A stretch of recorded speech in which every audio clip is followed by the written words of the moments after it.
The focus on that reading, I think, in a kind of romantic way, spiritual, but not necessarily religious spiritual, is on the heart of Jesus.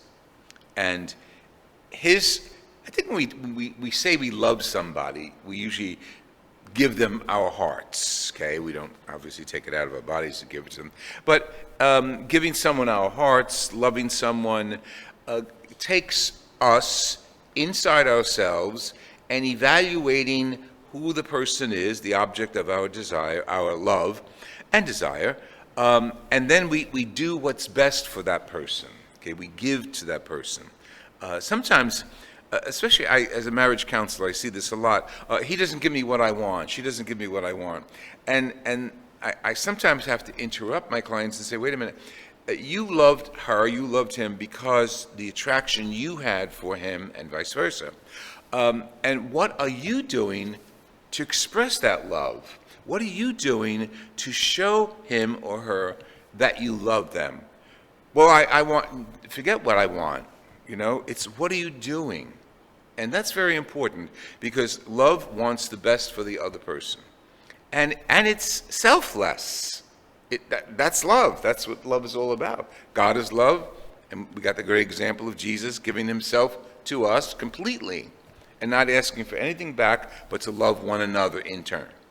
So in the 1600s, he was born in 1601, Saint John Eudes, a priest who we commemorate today, in France.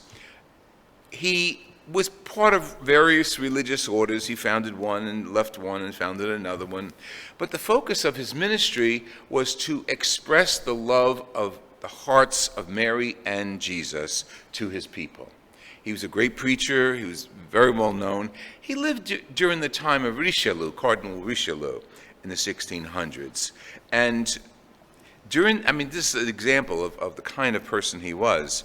He lived in a parish, probably very different than the parish life of a priest today, but he lived with other priests, like in community. And the plague broke out. So he wanted to go minister to the plague victims.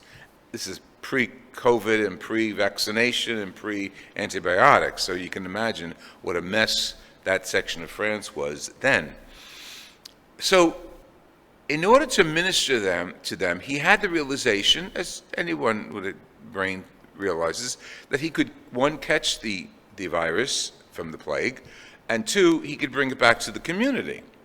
So he set himself up a huge, it's like a barrel, a cask, okay? A cask.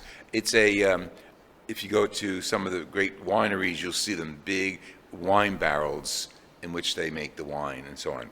But he laid it on its side and put it out in the field, and that's where he lived while he was ministering to the plague victims. I mean, think of that, how much he loved the people that he served as well as the people that he lived with, that he refused to give them or carry to them the virus of the plague. So he was a great spiritual writer, and his writings have a lot to do with the Sacred Heart of Jesus. So the church chooses this section of the readings from St. Paul to the Ephesians because it sort of brings us back to the heart of the matter, literally Jesus, okay? No matter who we venerate or what saint we want to pray about, we always go back to Jesus. Okay? He's the root, he's the heart. And Paul says to the Ephesians, my prayer is that Christ dwell in your hearts. Wow. Okay, so if I love someone, my husband, wife, child, neighbor, by me, I'm okay, I'm capable of loving. But if I love with Christ in my heart, whoa, that breaks it out of the box. Because I get cranky, I get moody, I get, jealous, and all of us are like that. So if I love with the love of Christ, who gave everything, and he continues, with Christ we have the strength to comprehend everything. And don't forget, Christ gives us the breadth and length and height and depth of what it is to surpass knowledge. So that means meditating on Christ in our hearts, meditating on who he is, what he has done for me, for the world, for the universe, and bringing that meditation to my own heart. And again, we're not talking the organ. We're talking about our minds, our spirituality, our willingness to love. And when Jesus says in the Gospel of Matthew, listen, I like you guys a lot, but I want you to follow me. And you know what? Take my burden on your shoulder, because my burden will be light and easy.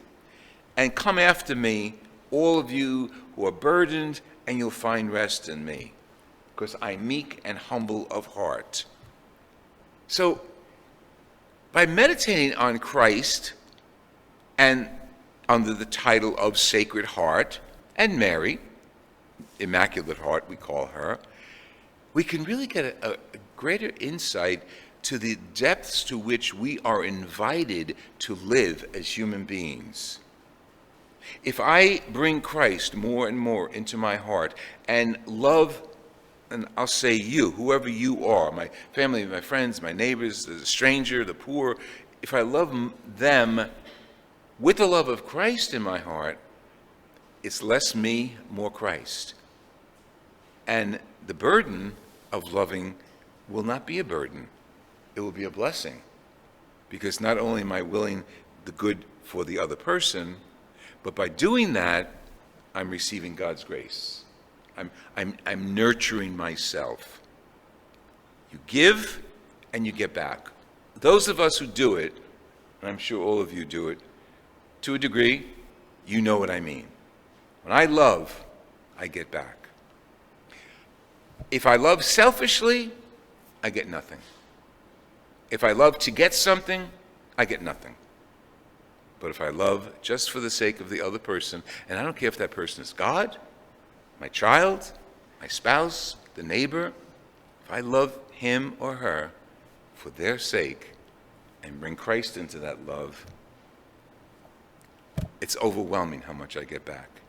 And the security of knowing I'm in Jesus and Jesus is in me. He's a great character for us. The Word made flesh, Jesus.